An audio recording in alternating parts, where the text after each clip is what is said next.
Okay, Bobby, going into your 12th season, I think the most impressive stat for me is that you've only missed 9 games in that stretch. To what do you credit that kind of longevity and that kind of availability?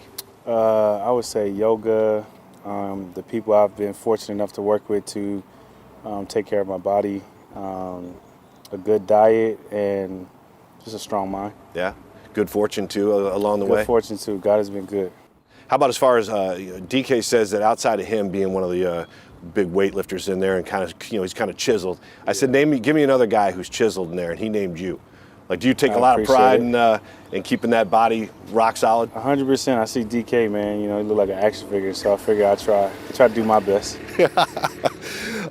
When you look at some of the things that guys say they play with a chip on their shoulder, but you're a guy who really believes in it. And I see, you watch what people say about you. It seems like you take receipts. Where does that drive come from?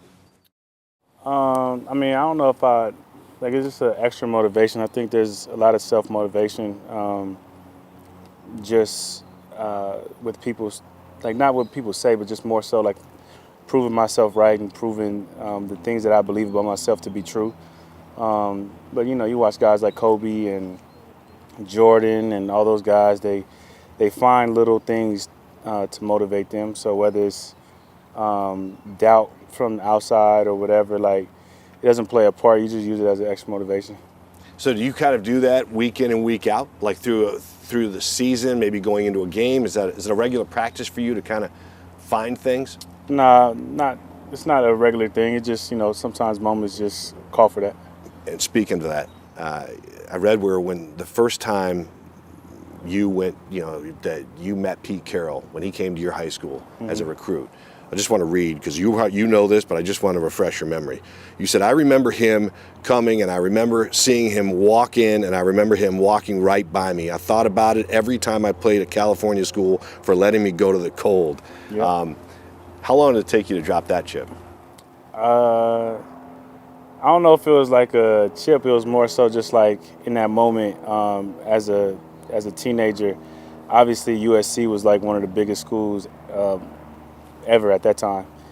They was going crazy, and so I saw them recruiting everybody but me, and so I felt some type of way. But once I got into the league and got a chance to play for Coach Carroll, I kind of dropped it, as far as a chip. But I definitely remind him every chance I get.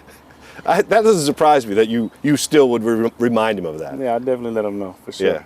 Yeah. Clint Hurt talked about your approach to practice, and he was kind of blown away at your humility taking the field, and the fact that you were acting more like a first or second year player than a 12-year vet. When you hear something like that, how does that make you feel? Like, where does that kind of leadership and that come from? I think that just comes from experience. I'm grateful that somebody even notices something like that, but I think it just comes from experience. Like, I think I've been around for a long time, and I went away for a year and I came back, and for me to just assume that everything was the same the way I left it, that'd be insensitive of the moment and a lack of awareness. So I think I came in here understanding that there's new people here.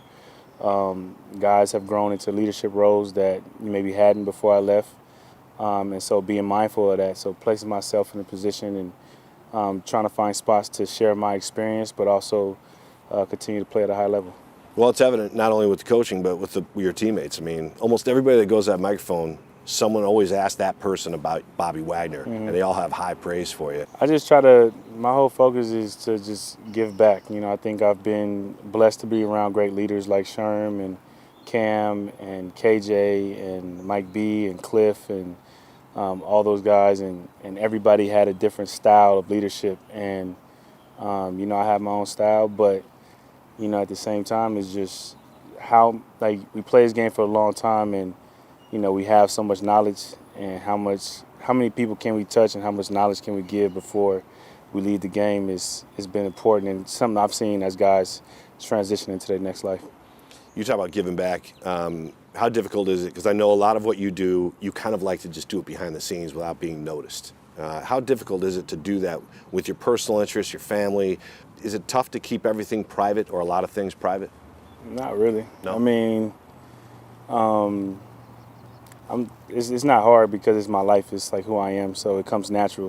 The things that come out just naturally come out. I'm not shy about it. I don't if it comes out and they say something, it's not like I'm gonna lie or say it hadn't happened. But I just do a good job of just separating my personal life from this life, because this life requires so much energy, so much time, so many different situations, so much stress, that when I walk out of the building, I want to be able to separate my time here, my stress here, with my family and everything else. You've had some great causes in the past. Is there something new you're working on? Are you taking on a new challenge? Yeah, I'm doing a lot of things coming up, and so I can't really talk about them now, but they'll come out, and I think hopefully they're impactful. Okay, 2 more questions for you. You're a Spider-Man guy. I like Spider-Man. Of all the superheroes, why? Of all the superheroes, I don't know if Ninja Turtles count, but okay, I know about Ninja Turtles. Would be my first, but Spider-Man, I like Miles Morales. Okay. That's my favorite now. I used to have the other ones, but I like the graphics in that, and I like the storyline, and he rocks J's, and I love Jordans. Okay. One last question. You and I share the same birthday. Take me back to your birthday when you were a kid. Was there a toy, a gift, a bike, something that stood out where you just always loved it? I think it was the first thing that popped in my mind was this big Ninja Turtle birthday cake, and it had all my characters on it.